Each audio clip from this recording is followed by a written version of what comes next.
Hello everyone, I'm Annie from Annie's Archive on Tumblr and welcome back to another video. So today I wanted to talk a bit about commonplacing, how to start, what to put in a commonplace book, what to write in it. I started commonplacing October last year and I stayed my first commonplace for about a month, and this is my first commonplace, and yeah, I wanted to show you guys.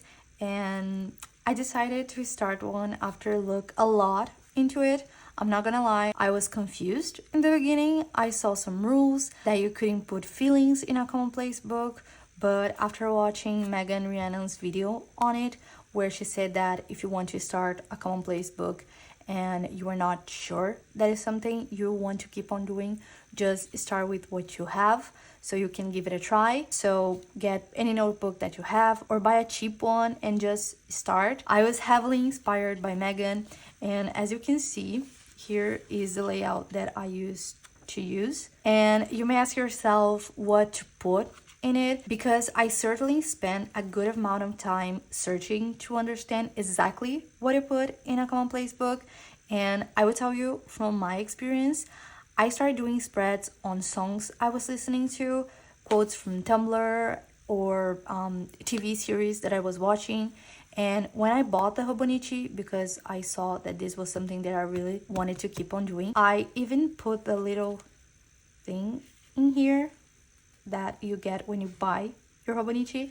So yeah, and this is my first key, by the way, and it used to be like this. So I used to use a foam memo printer, I think that's what it's called, but it was just like this. So you can collect stuff in your commonplace book, put ephemera just like I did in here. So from the Hobonichi lineup and the Converse that I bought when I bought the Hobonichi. And you can put quotes, maybe write about books that you're reading. You can put like things you are doing research on, or you can write about your hobbies. I do a lot of spreads about my writing, talking about ideas that I have for stories or updates on my projects, about your special interests, and really anything that you would like. I have my key here, and that's the one I'm using right now. So you can tag your spreads. I find it really helpful. I know exactly how to search for stuff in my books. And to give you guys some examples about what I personally commonplace, I will talk about the key and then show a couple spreads.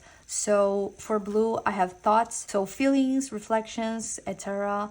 I have purple for media, so books, music. I have green for writing, so all about writing, ideas, updates, and etc. I have red for research or educational, so articles and everything like that. I have yellow for commonplacing, so everything I want to remember, copy text, etc.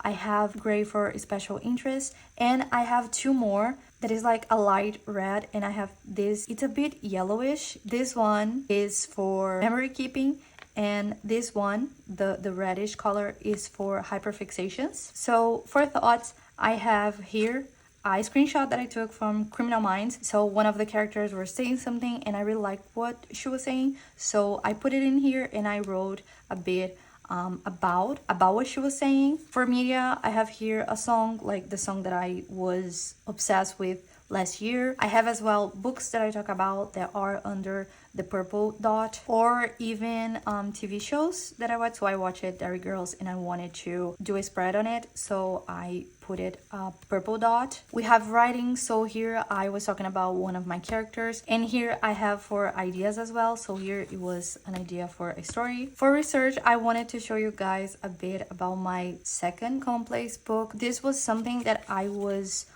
studying, so I decided to commonplace it because it's something that I refer sometimes. So yeah, for commonplacing, I put sometimes like this. I wanted to commonplace this image and this quote, so I put the sticker right here. But these quotes that I commonplaced are about thoughts that I was having I don't know if you guys can understand that, but sometimes I do a crossover between my dots. Or I literally just commonplace image and then I put the credits in here. For special interest, since it's something that I feel like it's really personal, I won't show it. And for memory keeping and hyperfixations, I do this. So here is some posters from Alan Wake, and here is a memory keeping page that I wrote about a weekend with my partner. So yeah, I talk about putting ephemera. So I printed the School Panda photo cards. I don't know how they are called, but I printed it and I put it in here because these ones were the ones that I got. So yeah,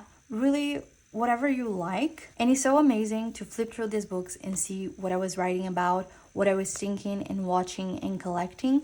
So anything that you want to remember, want to take out of your head or mind, you can put it in here. There's a lot of amazing people posting their commonplace online, so on Tumblr or Instagram, here on YouTube, so you can always get inspiration from them and learn with them as well. Sometimes you find something that someone puts in their commonplace, like a new dot that you didn't see here in mine, and that can be a great addition to yours.